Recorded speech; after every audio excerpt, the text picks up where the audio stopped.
So we'd like to make a start to this session. I'd like to welcome everybody to this session on official statistics for the public as well as for public policy. It's been organised by the RSS's National Statistics Advisory Group, and I'm Paul Allin, the RSS Honorary Secretary for National Statistics. And I'm honoured to introduce a great panel who are going to discuss this issue with us this morning. Starting on the far right, Professor Denise Lievesley is author of the 2024 Independent Review of the UK Statistics Authority. Coming one closer to me, Ed Humpherson is Director General of the Office for Statistics Regulation. You may have spotted Ed on several other events during this conference. Professor Giuliana Battisti is Professor of the Economics of Innovation at Warwick Business School. Camille Harrison is here representing the RSS Official Statistics section, and she works at the Animal and Plant Health Agency.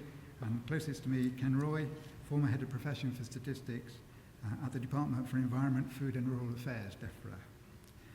We're sorry that Anna Powell-Smith, who's on the programme from the Centre for Public Data, is not able to join us today. There's a lot we are learning from her experience of identifying gaps in public data and filling them, including through FOI requests, but we'll have to follow that up in some other way. And I'm grateful to Giuliana for stepping in at short notice. Giuliana and Ken are members of the aforementioned NSAG. Before they offer some reflections on statistics for the public policy, can I maybe set the scene? I hope everybody in this room more or less knows that official statistics are defined as those published by government departments, other official bodies, here in the UK, the Office for National Statistics, among others. But much more importantly, it's not just who produces them, but the quality and the practical utility of official statistics. This is enshrined in the United Nations Fundamental Principles for Official Statistics,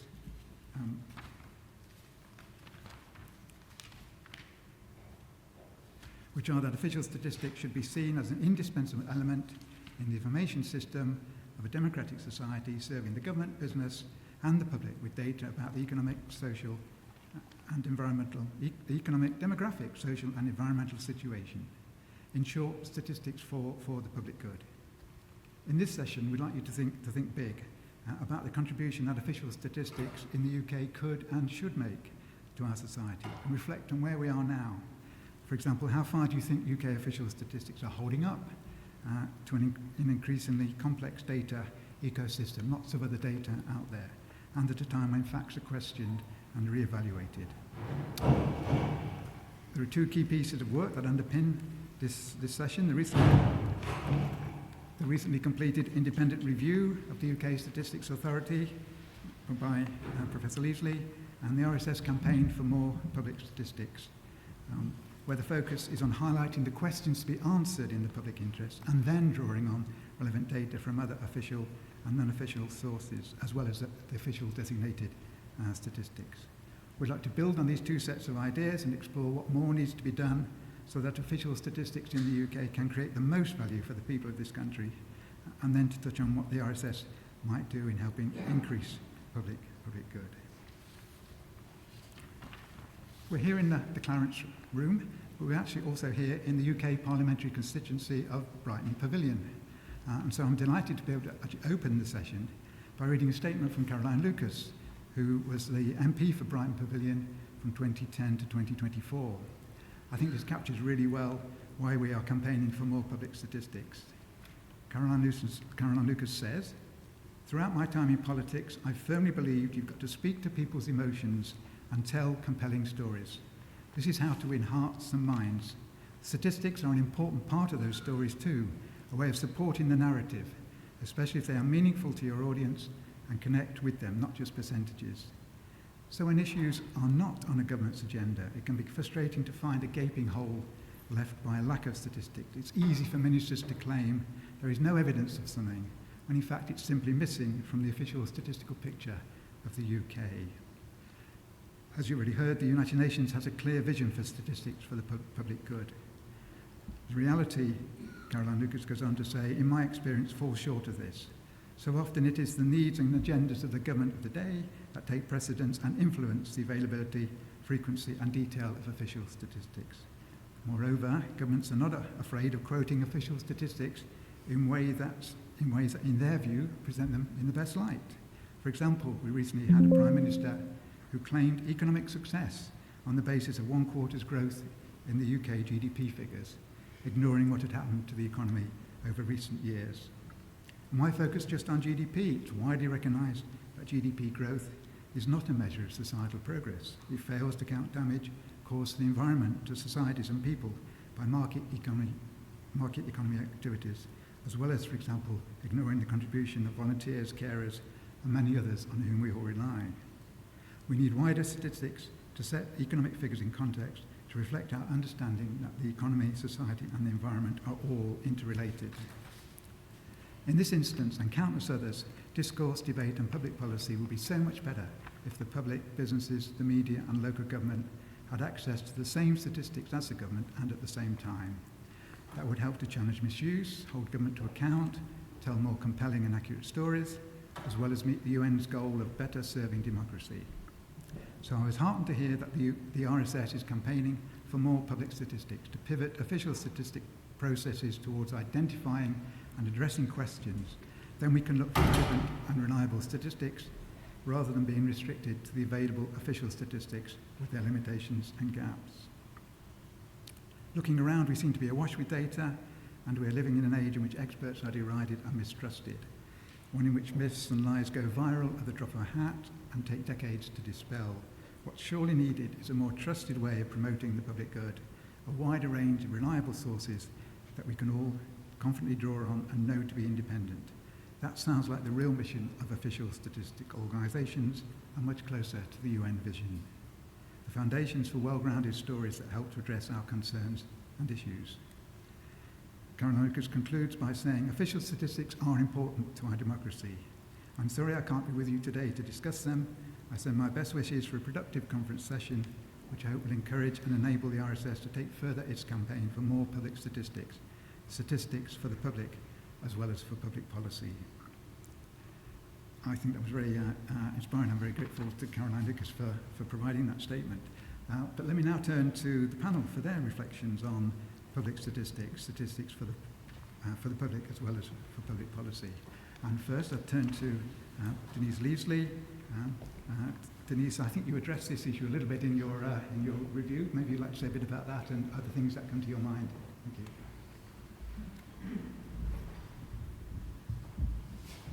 Thank you very much, Paul, and thank you for the invitation. This is a topic of great interest to me. My review was published in March of this year, and I must say thank you to many of you in the audience who contributed and helped me with that review. It was much broader than I'm going to be able to touch on in today's session. I just want to focus particularly on the issue of statistics for the broad public use. And as Paul and Caroline Lucas have set the agenda very, very well for the discussion. It's an underlying ethos of my review that we need statistics, of course, for sound decision-making within government, but also beyond government, and to call governments to account. Many countries of the world, and I speak from some experience because I used to be a UN statistician, many countries of the world struggle with how to get the balance right between the independence or the autonomy of the official statistics system and an embeddedness, a good understanding of what data are needed within government, how they maintain relevance for government needs. So this isn't an issue that is unique to the UK, though, as I'll be saying later, I didn't find any country who really have solved the problem. I think they're all struggling with it. There is an ever-present danger that the government seeks to suppress what they see as uncomfortable truths. Or sometimes they see them as uncomfortable untruths, depending on how much confidence they've got in the system. And it's interesting that the initial government response to my review, and I distinguish this from the UKSA response, which was published yesterday, which was very supportive. But the government response to my review, although it was supportive, also sort of indicated that the view was that the government took priority in terms of what statistics are collected. The minister rather retracted that when she was in front of the select committee, PACAC. But still, it's a worry that that's the initial reaction. And I have particular concerns now that we're not a part of the EU, because, of course, lots of our statistics previously were compulsory, if you like, dictated to us by directives of the EU. And we couldn't easily abandon them because they were uncomfortable. So I worry from that perspective. I'm old enough to remember Rayner, who tried to cut the statistical system on the grounds that we should prioritise what data was needed for government. I was also the secretary to the Census Committee in my 20s when Margaret Thatcher came to the Census Committee to complain because a question was in the census, or in the draft census, about whether people had been married before. And given she was the second wife of her husband, this was a very sensitive issue for her. And she argued against this question being in the census. And Roger Thatcher, the Registrar General at that time, no relation to her, by the way, was magnificent. And he argued that this wasn't a political decision, it was a statistical decision. Statisticians recommended, but they had good reasons for collecting these data, and he had 3 or 4 really effective arguments as to why these data were needed, and the question was asked in the census. I wonder how many official statisticians across the world would be able to withstand the sort of pressure that Margaret Thatcher was trying to exert at that time. And of course, suppression can be subtle. It can be much more subtle than that. In particular, it can be exercised through reduced funding. You don't have the money in the statistical system to do the extra things that are really important to society more generally, and you concentrate on just the core data that are needed for the government. One of the things I raise in my review is concerns about extra funding coming into the statistical system for particular activities.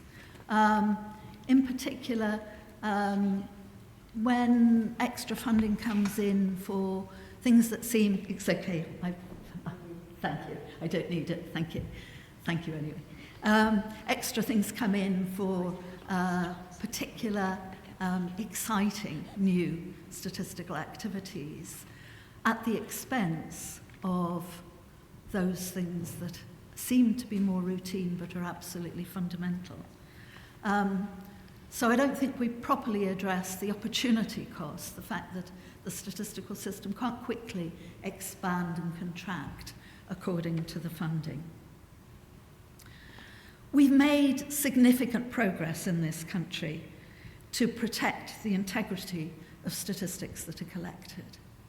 And I would like to congratulate Ed Humpherson and the OSR in this regard. I think the progress we've made has been really fantastic in terms of knowing when statistics are going to be published, the protection of those dates, the protection in the large part of who has access to the statistics in advance. It's not universal across the whole of the UK, and I raised some issues in my review, but in general I would like to congratulate all those involved for, including the RSS, for really great progress in this respect.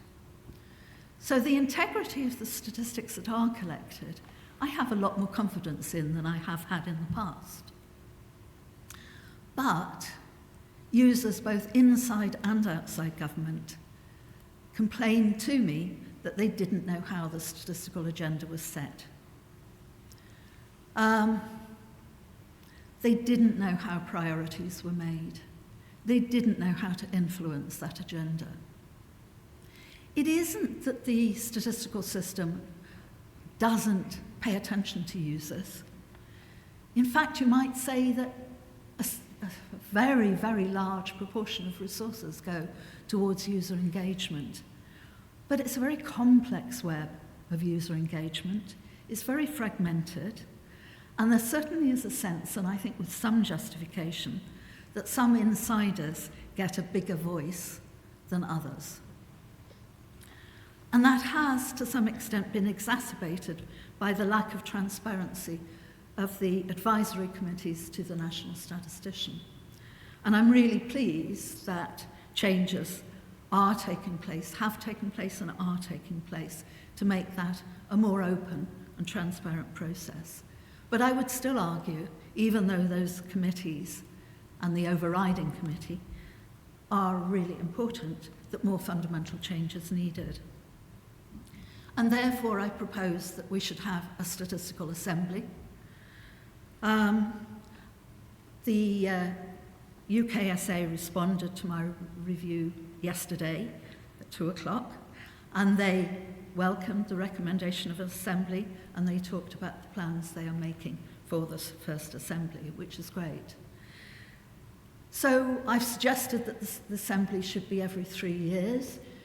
You need it to be a really effective body, and therefore you can't have it too often. You also don't want to throw things up in the air too often. Continuity of statistics is really critical. But the whole purpose of this is to have an open process for consultation across a wide range of users in order to have discussion about what statistics are important to government and to society more generally. That is the purpose of the Assembly. We hope that such openness will allow better planning by other organisations, because the official statistics system isn't the only part of the system that collects data. And I talked in particular to a lot of the commercial sector who want to know what's going to be collected by the official statisticians for their own planning, but also so that they can complement it. And many of us working in the academic sector need to know in order to plan our research. So one of the purposes is to have much more transparency. Another purpose is to give a higher profile to the UKSA. I was quite shocked in talking to users right across the United Kingdom how many people really had no interaction with the UKSA, had never heard from the UKSA. So I'm suggesting that alongside the Assembly, which should be led by the UKSA, there should be an annual lecture by the head of the UKSA, currently Sir Robert Choate, that he should draw on OSR's annual report on the state of the statistical system and should make much, much more open and transparent what the priorities are so that we all know and we can react to them. I'm really pleased to learn that the RSS is very involved with the UKSA in the planning of the first statistical assembly in January of next year. I would just emphasise that not all users are statisticians, please. It's really important that we get a broad set of users. It's also important that we communicate to our users their responsibilities. The Assembly has to be run with respect. It has to be run with an understanding that there are restricted funds available, that the statistical system can't expand to do everything that you want. So I've suggested it mustn't be a whinge fest. And those of you who have a passion about one individual statistic, okay, it's your opportunity to say that, but don't go on about it, right? We actually need to have respect and understanding of the fact that people are going to have conflicting demands, and that the statistical system, the official statisticians, are not able to react positively to all suggestions. But I just hope that this will be a more open process. One of the things Sir Robert Choate asked me is, which country does he look at for advice and experience as to how this is done? And I had to say to him, I don't think it is done well anywhere else. There are some countries who have much more transparency about the official statistics. Portfolio, Sweden being one, but one of the things I learnt when I visited Statistics Sweden was that they feel that their portfolio stultifies and doesn't allow for enough change. So they don't feel they've got it right.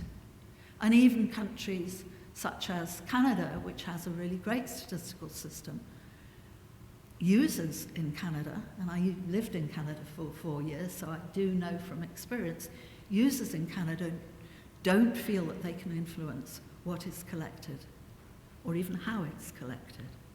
So I don't think we've got a template. I hope it works. My reputation is on the line, but I am retired, so it doesn't really matter. But we won't get it right first time. It won't be perfect first time. And one of the things that does keep me awake at night is that if this isn't a great success first time, it's abandoned.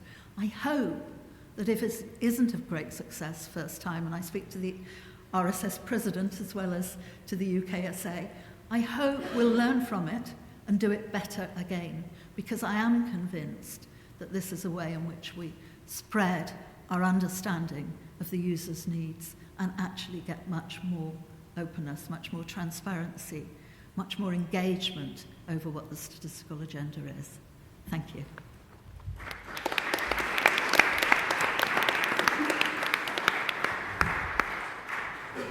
That's great. Thank you very much, Denise. Great kicks off to a great start. And now we'll come out to the stage. Thank you very much, Paul, and particularly thank you very much, Denise, for your kind remarks and for your fantastic review. Of course, in the course of Denise doing her review, I got to engage with her and discuss with her and debate with her these matters, and I have to say it was an absolute pleasure to do so, and I think she's just a real asset to the UK statistical system, so thank you. I'm Ed Humpherson. I'm head of the Office for Statistics Regulation, and those of you who know me or who maybe had the misfortune to hear me speak at one of the other sessions I've spoken at will know that I'm generally a great enthusiast. I try to convey energy and excitement and warmth for the topic I'm speaking on, and particularly energy and warmth for statistics and the role that statistics can play in public life. And I say that because I'm going to slightly go against type and throw up a few negatives. And I'm going to do so for a purpose, and hopefully it's a purpose that enriches the debate. But let me stick to type and begin with the positives. I am a very big supporter of the RSS's campaign programme called Public Statistics. What do I take public statistics to mean? It's two propositions. The first proposition is that official statistics should focus on serving the widest possible information needs of society. And to do that, obviously, official statistics and those who produce them need to engage with that society, find out what people are interested in. That's the first proposition. And the second proposition is that, in fact, official statistics form a subset of a much broader range of sources of information which do that job. It's not just official statistics that can serve the public good, but statistics and data from a wide range of actors in society, research institutions, academics, charities and so on, they can also play that role. So those are the two tenets of public statistics, and for the avoidance of doubt, I think they are fantastic. And in fact, we are going to put my money where my mouth is. We are refreshing the code of practice for statistics at present, and we are looking to see how we can incorporate the concepts of public statistics into that refresh. So why am I going to be a little bit more negative? Well, I think that it's important with any endeavour to think about what the objections may be. And there are two reasons I want to do that. The first is it's always a good idea to consider objections. It enriches your thinking, it opens your thinking up. And the second reason I want to do it is that I think it's a bit boring if all of us are in complete agreement. It kind of makes a more interesting panel if we have a little bit of edge to it.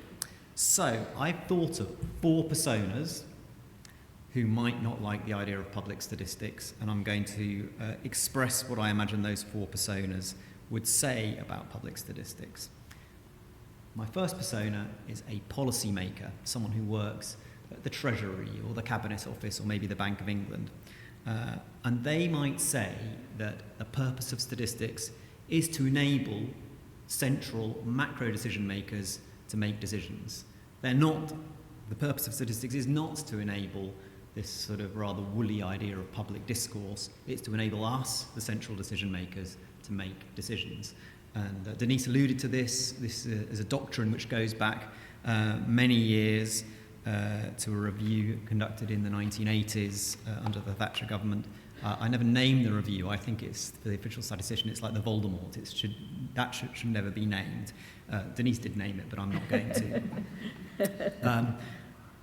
So you hear the policymakers say that, and you still hear them. There was a flavour of that in the government response to Denise's review. And I think we, who care about public statistics, need to have a response to that. And I think our response would probably start with the essential democratic right of citizenry to have information. But I think it probably needs to, in a way, figure out how to make the argument to those policymakers that it's in their interests as policymakers that there's an informed public. So that's one objection. I think it's dealable with, but we need to take it on. The second is a much more expert objection. And the expert objection might say, well, I'm an expert in a particular field, and what I really care about is having the best quality data I possibly can to enable me to do my work and to understand the problems I'm trying to understand. And the expert will often say, I've heard people say this, I don't really want all that stuff you put in statistics trying to explain it to the public. I just want the data. That's what they'll say. I want quality and I want access to the data, and then I can do my magic. You hear that objection to public statistics? I think it's a very easily rebuttable, because I think most experts actually don't really want that. I think of course they want the data and they want quality, but they also want clear explanation from their statisticians. So I think it's probably something that people say but don't really mean. Third objection is a public data literacy objection, and you've heard people interested in data literacy at this conference. This argument would say, well, public statistics, yeah, but the public's literacy in statistics is low. People do not understand complex numbers and the relationship between numbers. This is a consequence of an education system that hasn't addressed that issue. So if statistics cater to the public, they'll have to cater to a lowest common denominator, and that would lose a lot of value. Of course, I think this is wrong and patronising, and I think it's very rebuttable by looking at how citizens, people actually do engage with statistics. But we, the RSS, will hear this literacy objection and need to be able to rebut it. And then the fourth persona is the sociologist, and you definitely hear this in debates about science, which is to say, well, all knowledge is really a reflection of power, and all knowledge really encodes the assumptions and the logics of the person in power. There is no sort of objectivity, so therefore public statistics is really just another way of saying statistics which serve the interests of the government of the day. A very common sort of deconstructionist idea about what knowledge is. And I think we need to have an answer to that as well. I think we can have an answer to it, and I think we can point to all of the things which enable statistics to be as professionally impartial and objective as they can be, but we need to take on this sociological objection. Now, I think all four of my personas, the policymaker, the expert, the educational, the literacy person, and the sociologist, can be won over. I think they can be won over into this mission of public statistics, but I think we need to pay attention to it. I think if it was just a conversation amongst ourselves about how great public statistics are, we probably won't make progress. If we take on those forces of objection, and I think we can, public statistics will thrive. So that's all I really wanted to say. Thank you very much.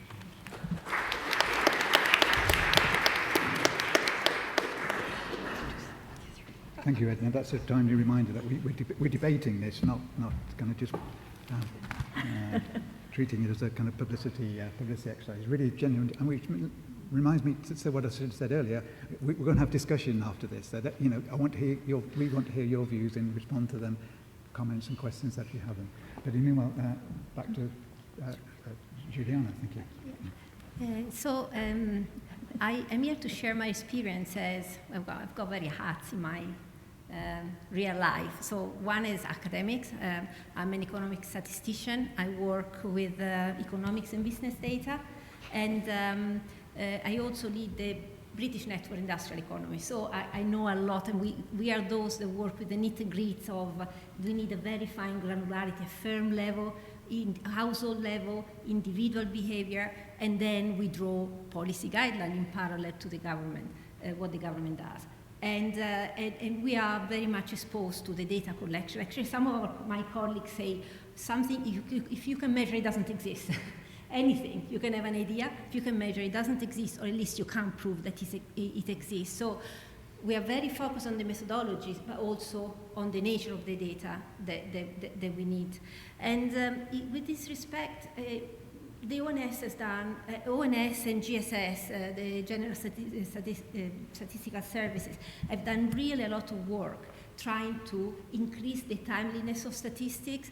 Some of those of you that perhaps are not, don't have a background in economics might not know that there's been a major review of economic statistics in 2016, carried out with the so-called Beans Review, and criticized the official statistics for being slow.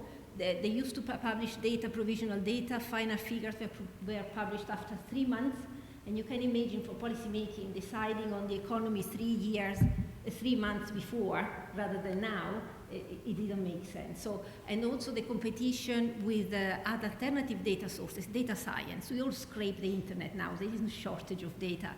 If we want to know the employment statistics, we look at the jobs advertised, we go to LinkedIn, we have all the companies there, we look at the average wages offered, we can predict whether salary is going up or down, how many jobs by sector. So the ONS was starting to compete with all these production of data, alternative measures, and of the phenomena, and they made remarkable changes. And I was lucky enough to be an advisor to the ONS. I was one of the economics fellows, and with them we work at the remeasuring of GDP, whether should use double deflation, single deflation, whether inflation was the appropriate measure, retail price index, so we had discussions about labor statistics, and again the ONS started to engage with this conversation, opened up a lot. There is a data science now, as you know, at the ONS as a result of the push of the review, as well as the Economic Statistics Center of Excellence, where essentially we started opening up to other academics and research to use the data at the same time to refine the data needed. So a lot has been done, but not enough. Why? Because very often the criticism to the official statistics is that they're used by averages, especially by government. So to know that GDP is growing by 0.4% and unemployment rate is low doesn't mean anything to the population that live on a very low income, on 0-hour contract, to the Uber driver, or to the Deliveroo person. And this sort of there is more and more push in order to take into account the standard deviation, not just making decisions on an average, which are typical of a lot of macroeconomic indicators. What more and more needs to be done. And again, some big steps have been taken to look at well-being, finally. Many times I found myself talking to politicians, lobbyists, and journalists, and we say, well, well-being is very important, and they will just, it's a pity we had COVID. And they say, it's not COVID. A lot in research is coming through on the importance of human being. We see that when you optimize systems, we don't organize production using the criteria of division of labor. It's not enough to organize people in a shop floor or a manufacturing company or in any organization based on the specialization of labor. You need to take into account the productivity of the individual. The productivity of the individual changes by day. We are not productive every day in the same way. Some weeks are less productive, sometimes are not productive for months. And that is a source of productivity for companies. The same thing, well-being affects learning in schools. And there are studies now, thanks also to the data the ONS started collecting, which are called Beyond GDP. And Paul wrote a book, a very, very interesting book, which I really recommend among the books that you saw yesterday. But it is really an excellent book that tells you how human-centric we are becoming. We are becoming part of the environment we live in. We know that our productivity is different if the environment we are surrounded by is good. The children concentration is better if in a better environment. Puzzling though, the official statistics or the environmental statistics really have been abandoned recently by the ONS. We don't know nothing about what businesses are doing. We know nothing about the circularity, how all the amount of jobs that are created because companies try to recycle or trying to reduce waste. Where are we? What do we do? What do we do? There are few areas that, although are very high priority areas, we are not measuring. The second thing is AI. This conference is all about data science and AI. Fine, we are excellent at developing methodologies, but do we know which business use AI? What is the degree of e-governance, of e-business, digitalization, skills? So there are still already two emerging areas, AI and environment, that I think they need to be explored far, far more.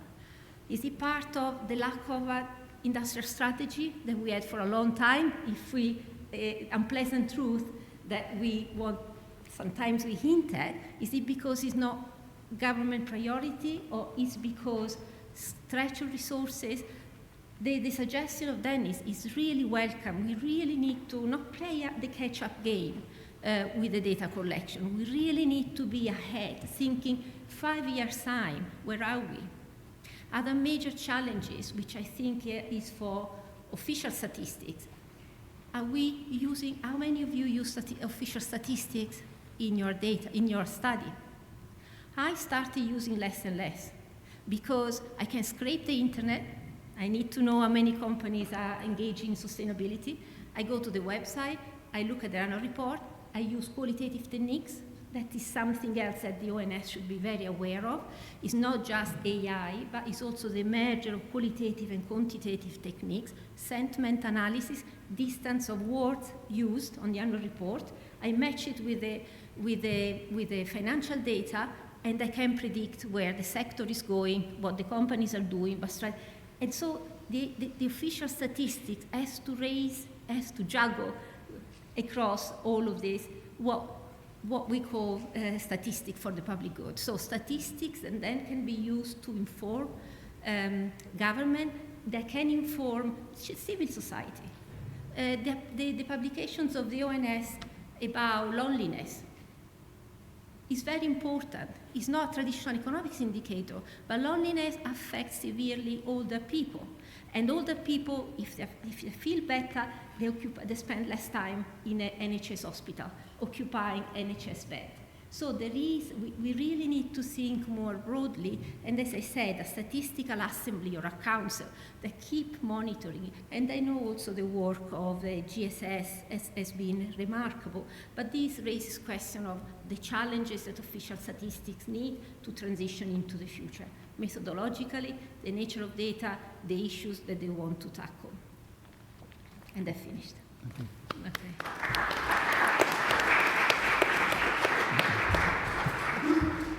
Now, some great examples there, Giuliana. Thank you very much for that talk. And now over to Camille. Camille wrote a fascinating piece in Significance in July. I don't know if you've caught up with that, and if you want to say anything based on that or anything else that you think relevant, Camille. Thank you. Thank you very much, Paul, and thank you for inviting me here. So I'm going to expand a bit on the article that was put in Significance, which was based, again, on the panel discussion that Ed was part of back in November, I think. which was maybe more focused on official statistics and health, but the user need and how we communicate. There have been a lot of really good points already made, and I'm probably going to repeat a lot of what Ed has said, but maybe with a different angle. So the topic I was given is thinking about how do we address indifference, mistrust, and criticism in official statistics. But before I go into that, I want to kind of think back about why do we have statistics in the first place. And essentially, in my view, we have statistics to make sense of the world we live in, to get the signal and the meaning out of the noise that exists in real life, because we don't live in a box in an experiment that every day is the same.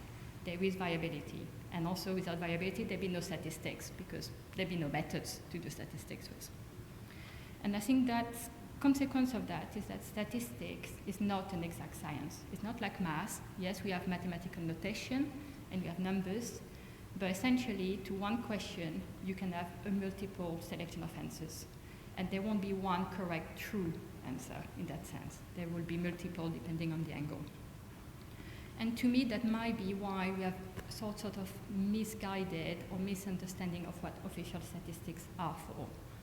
I think in the view of the public, you hear official statistics and you think, well, it's official, so it must be true. It must give you the true, real numbers to that answer. And there can only be one number. Whereas actually, there are a multiple value of number that it could be, and a multiple way of interpreting those numbers. And I think we've probably all agree on the panel, official statistics are often simply a metrics, which is accredited because it meets certain standard of quality and is usable for the way it's been developed for that purpose, to answer generally a specific policy question or something of policy relevance. But if you have been producing official statistics, you know it's almost an art, or at least a very finely balanced exercise, because you're trying to produce this measure that need to be of sufficient quality and be usable, and it need to be for a very specific context. But often, you don't have a definition, or the concepts that fit in are not well defined. You talk about GDP, or something even simpler, how many people are there in the country. You think, oh, that's easy. It's a very simple concept, but actually when you delve into it, it's really complicated and there's a lot of definition, and different users will have different need to how to measure that. And to make matter worse, there is no perfect source of data to use to do the statistics. Or if somebody has seen a perfect source of data, I want to say it because I've never seen one. There's always some issues. And I say because of this reason, I think I would argue that a small dose of mistrust in official statistics is not only good and legitimate, but it's actually a sign of a very healthy democracy. And we should have a mistrust of official statistics. We shouldn't just take them as face value and trust them because they're official and they've been produced by a government department. We need to be able to encourage people to ask the question of the process that's behind the statistics. How was the question framed? What user needs was it meant to address? What were the angle taken? What data were used to create the statistics, and I would say more importantly, what data were excluded or not taken into consideration to statistics. And there could be all sorts of other questions we may want to ask. I'm going to put a bit of caveat. I'm not saying we should all be encouraging conspiracy theory, that government is behind everything and trying to direct how people think, but more that we need to foster a culture for people to ask those questions and to feel empowered to do that by providing them the tool to be confident in asking those questions. I think similarly, we should welcome criticism of official statistics and be willing to listen to all the critics, because there are ways, in my view, to improve our work, improve our statistics, improve our method. Often critics, maybe they didn't understand the message, but it's not their fault. Maybe we can improve how we present our statistics so users that need to use the numbers understand how to interpret and how to use or not to use them. Criticism also highlights shortcomings in our methods and processes, implicit assumption we have made, or highlight some new data sources we didn't know. Because I think, as we just heard, official statistics tends to represent a macro level, a summary value for the whole country.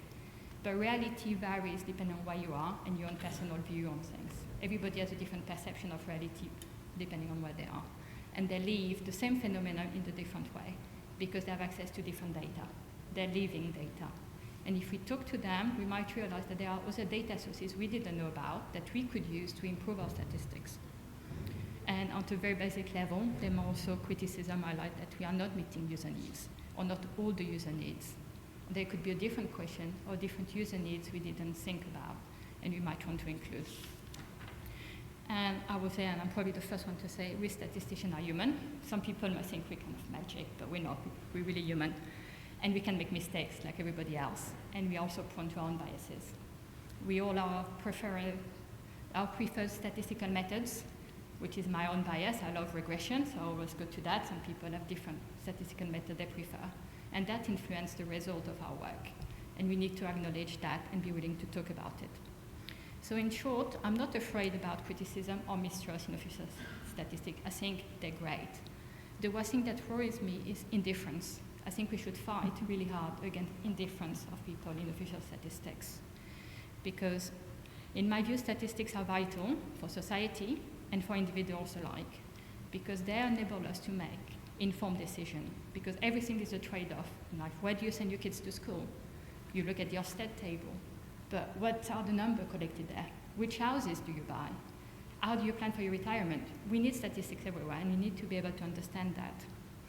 So I think our role as statistician, data scientist, member of society, we have almost this collective duty to get people interested in statistics, get people to ask questions about numbers, and be willing to, express criticism and debate. And we should not try to shut down any criticism and take this approach that we are the expert and these things need to be left to experts. We think we should welcome and say to people, yes, we can all ask those questions. And we need, I think, more importantly, to be more transparent about our statistics, the choice we made, open them up to scrutiny, and acknowledge that there is uncertainty, there is caveat, there is a lot of subjective assumptions that come to any official statistics. And we need to expose them and be willing to discuss the impact that those choices we have made with the best intention in the world have on the final result. And what does that mean for the users? So then the users can decide, do I use these statistics or do I not? Do I ask for something else? And I think hopefully we'll have a discussion on that. Thank you.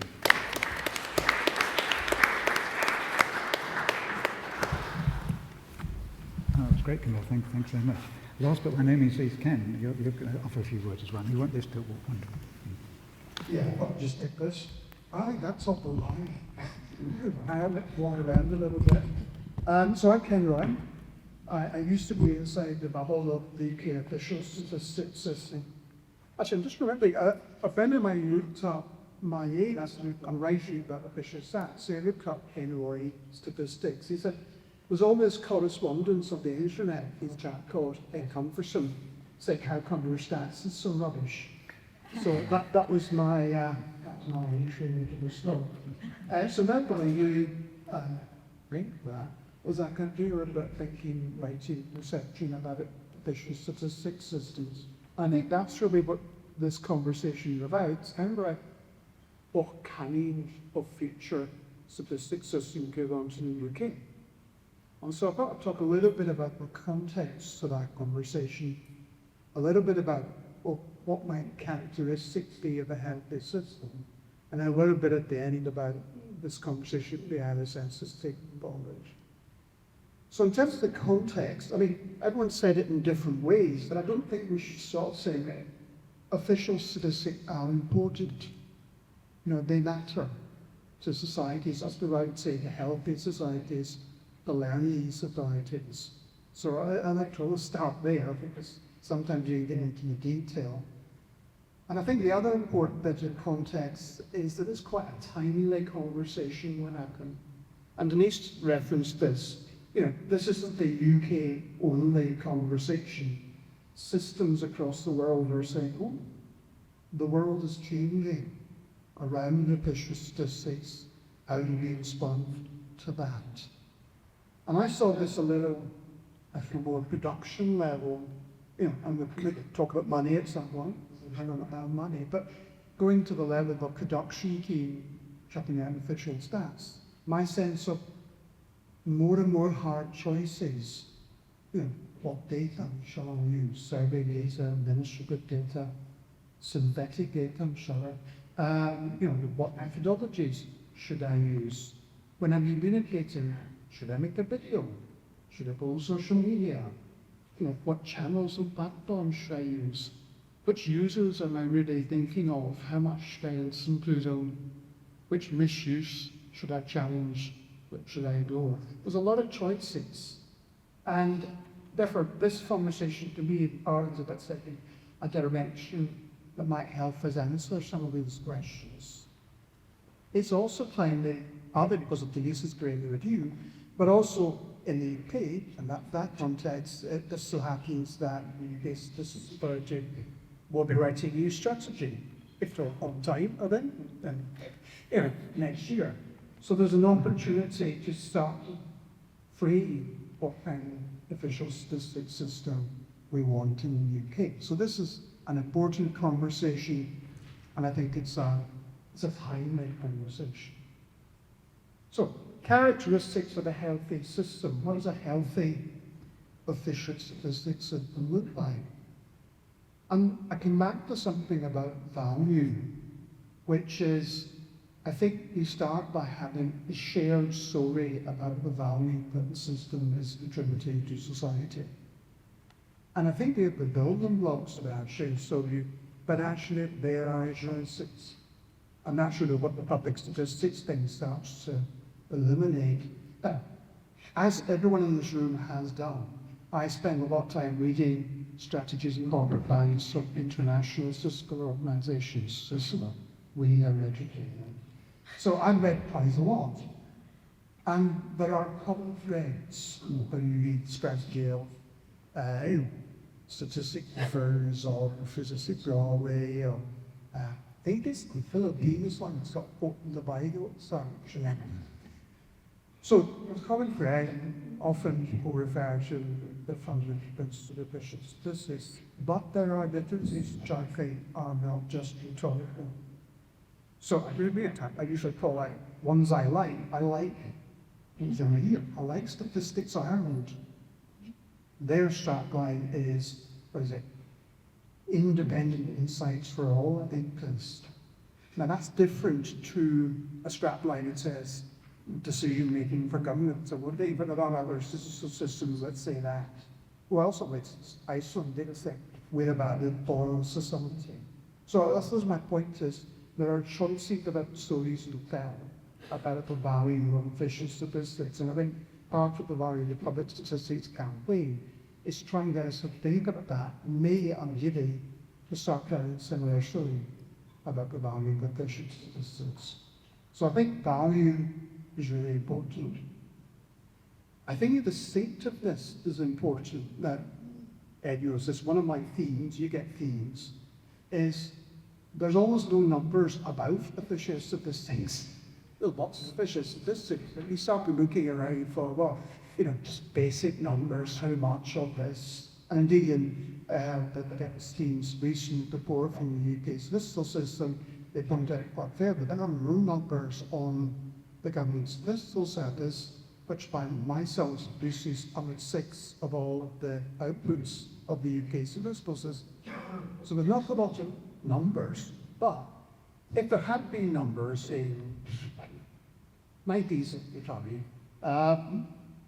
you would have found, and you wanted a metric of what share of all the useful data that statisticians own, then it might be quite high. That number in 2024 is microscopic. What share of the data that the statisticians own? Nothing. It's a puddle in the universe of data. So I think that's part of the reason that we need to be very clear, and it can speak to this picture of the different types of data. What do we want to be distinctive about official statistics in its universe of data?